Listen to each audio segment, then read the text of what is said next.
Okay guys, so I'm going to do a quick video today on a big topic that I get asked a lot about, which is macros. So in particular today I'm going to be talking about protein.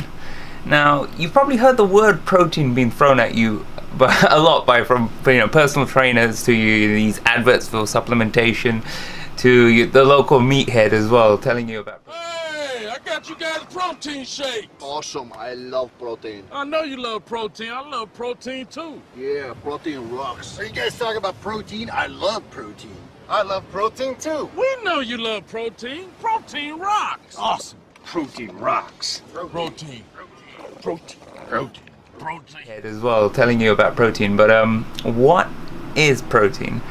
Now, when we break it down, protein itself is an organic compound. So these organic compounds, kind of when they bind together to create these long chains, these are then called amino acids. So these amino acids are what we utilize in our body, and we call them proteins. So proteins amongst the macros are probably one of the most important macros to have. The reason being is there are a group of them called essential amino acids.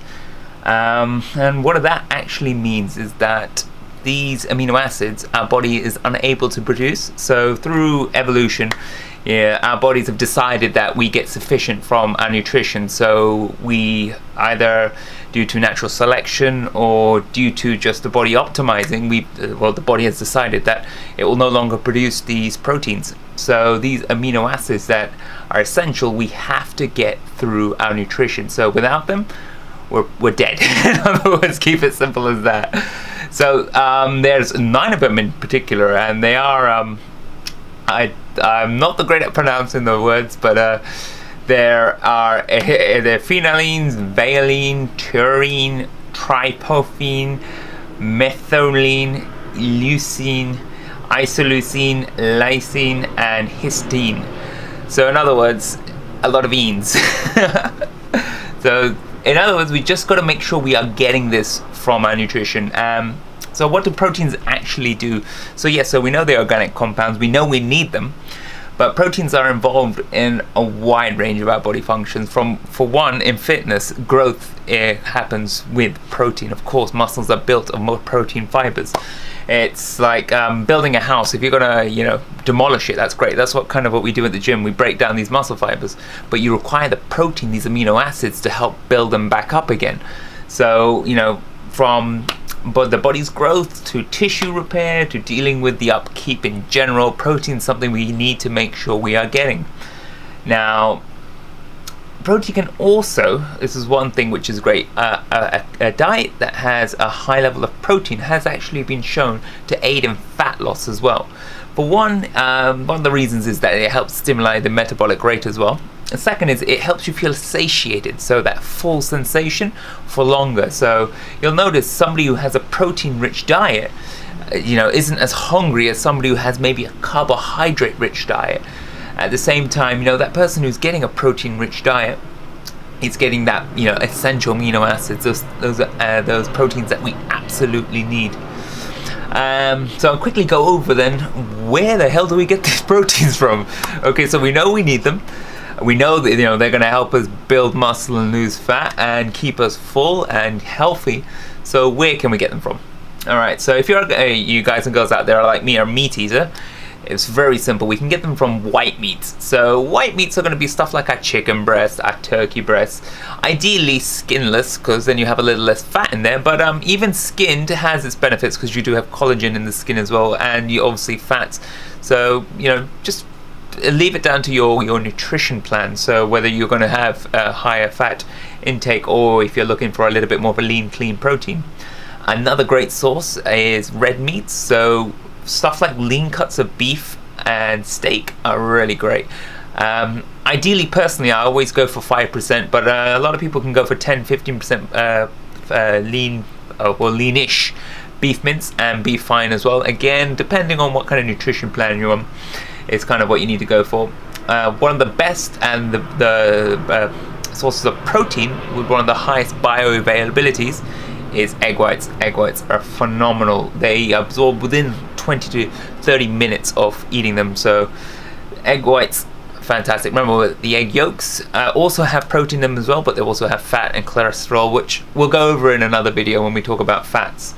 Another great source is whitefish, stuff like cod, stuff like tilapia. Again, a very fast absorbing, easy to digest protein. So for you pescatarians out there who are not, into the meat, definitely up your whitefish. Again, then we've also got on the other side, flip side, is the oily fish, stuff like the salmons, the sardines, the mackerels. Now these obviously will have a lot more flavor as well, but they'll also have those omegas 3, 6s and 9s. Again, we'll go over that in another video, but a great source of protein. And then good old-fashioned dairy, stuff like our milk, our cheese, our yogurts. So here we're getting a mixture of whey and casein. So I'll go into whey and casein in a second when we talk about supplements, but you're getting your fast-absorbing proteins and your slower-absorbing proteins. So what do you do if you're a vegetarian? Are you fucked? No, you're not. Studies have shown vegetarians, in some aspects being a vegetarian. I'm not here to bash on vegetarians. As you guys and girls know, I come from a Hindu culture, so for at least I think it was 15 years, give or take a bit, I was a vegetarian due to cultural beliefs. It's only when I, head to university I kind of decided, eating a cow once in a while, fingers crossed, doesn't get me struck by lightning. But if you're a vegetarian, of course you need to make sure you're still hitting those proteins, those essential proteins. Like I mentioned, studies showed that vegetarians do tend to have a little bit of a longer lifespan, but they also show a high level of prevalence towards depression because of the lack of complete protein sources they're getting. So in other words, regardless of what your take is, if you're pescatarian, you're vegetarian, or you're a good old-fashioned carnivore like myself, just make sure you're getting these proteins. So where can you get them from? So lumens are a great source. So that's stuff like your green, yellow, your black, your lentils. Lentils in general, they have about 17 grams of protein per cup. And at the same time, lentils are really great for feeling satiated, and they've got a kind of really meaty texture. Personally, me, kidney beans, boil some kidney beans, put a bit of chili sauce in there. It feels like I'm having a meaty dish. Another source, a very popular source, is soya. Now, such as tofu, soybeans, edamame. Now, one thing with soya, pros and cons, is that yes, it does have protein in there, it's great, but it also does have something called estrogen mimics. So these are chemical compounds within the soya that mimic the characteristics of estrogen. So for us guys, we don't want to get too much of that, because yes, we do have estrogen in our body, just like women have testosterone in the body, but the levels are obviously a little bit different. So we want to keep that hormonal balance. So yes, you can have soya, just try not to go overboard with it. The other sources are, we got beans here, so your black beans, your navy beans, you name it, beans in general. Again, we're dealing around about 14 grams of protein per cup. That's again not too shabby at all. With our meats, for example, chicken breast, we're dealing with around about 25 grams per 100 grams. Again, with lean beef, it's around about the same too, so that's actually not too far off. Another great source again is nuts, stuff like your almonds, your peanuts, your walnuts, your pistachios. Again, these also have fats, and we'll go over that in another video. And then we got good old-fashioned quinoa. Now quinoa, okay, one thing with it is it doesn't actually contain the amino acid lysine. Now remember, lysine is one of those essential 9. So as long as you're getting the lysine from other sources, you can actually enjoy quinoa as a source of your protein, because it's around about 13.8% protein, which is not too shabby. Again, remember, meats are around 25%, and then we got there, it's around about 13%, so not too bad. And then there's something called seitan. Now again, this comes from wheat, and it's supposed to be quite low in carbohydrates, and supposedly it gives 23 grams of protein per 100 grams. So that's really challenging us meat eaters out there with, like I mentioned, 25 grams per 100 grams. So for vegetarians, there's just a little quick selection of stuff there, where you can get your protein from. Now, as I mentioned, one very popular thing is good old-fashioned supplementation. Now again, remember, supplements, and I keep mentioning this, they're not the end-all and be-all of everything. Yes, companies will try to shove supplements down your throat and say, oh my god, if you want a six-pack, you gotta take this. If you want to grow muscle, you gotta take this. No, supplements can aid in any any form of training regime. But that's all they do, they aid. If your nutrition and your training plan's not on point, no amount of supplements are going to do anything. Even if you were to take some of these illegal substances, you still would need to have a solid nutrition and a solid training plan. So let's go over quickly where you can get protein from supplements from. So as I mentioned when we talked about dairy products, the main two sources of protein are whey and casein. So what these supplement companies have done, they've taken the milk and they've actually extracted the whey and the casein during manufacturing of cheddar, and they found a way to refine it and then make it into a powder form. So you'll notice these protein shakes come in powder form. So you get whey and then you got casein.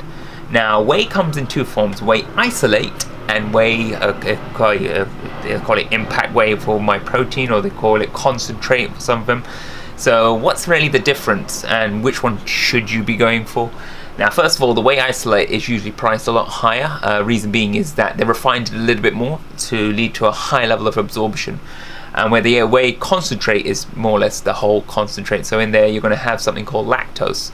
So whey isolate is great for high-end athletes, people who are doing fitness to a professional level, because that little 1% can help at their level of intensity. And those who are lactose intolerant, whey isolate is another great way to go. But for everyone else, even myself included, I stick with good old-fashioned, good standard whey. I don't need the isolate. It's perfectly fine. It's practically like 15 to 20% cheaper as well. So yes, that's what I would recommend for the majority of us, is a good old-fashioned compound whey. And then you got the casein. Unlike whey, casein is a very slow digesting protein, so most of the time people tend to use it just before bed, so that way you're having a bit of protein before bed, and while you're sleeping your body's digesting that protein and it's utilized in growth as well. So if you're thinking about supplements, those are two sources. Again, supplements nowadays have gone quite advanced, so you'll find protein snacks as well, protein bars, protein this and that. Rule of thumb is, for anyone getting into fitness, anyone looking for a healthy lifestyle, is I would say try for at least 1 gram of protein per pound of weight to see how your body responds to that, and then take it from there. So that's my quick little video about protein. Hopefully that clears up a little bit about what the hell protein is and where you can actually get it from. And yeah, so hopefully you have a better understanding, and if there's anything I missed or anything you want me to cover, just feel free to leave your comments below. And as always, don't forget to subscribe, click the like button because it does help us out massively, and I'll catch you guys and girls in a bit for the following videos. So see you all in a bit. Peace. How you get this man some protein?